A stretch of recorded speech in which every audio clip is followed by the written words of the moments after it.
Wow, this soil is still kind of cold.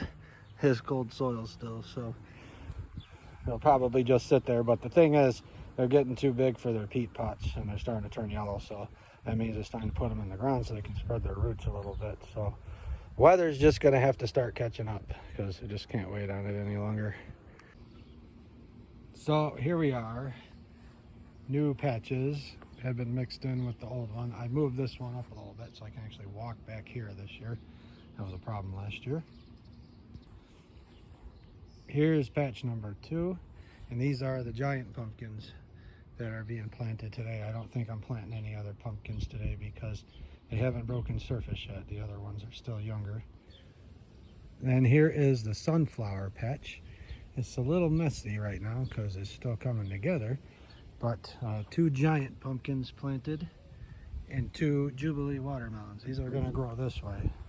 They're going to grow near the peppers right there, and the giant pumpkins are going to grow that way.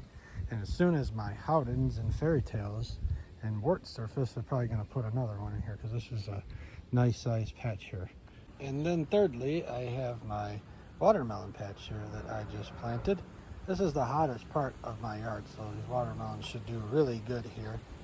I do have one more patch of dirt. I haven't laid it out yet, but that's going to be for the Howdens when it's time to put them into the ground, and that should be soon here.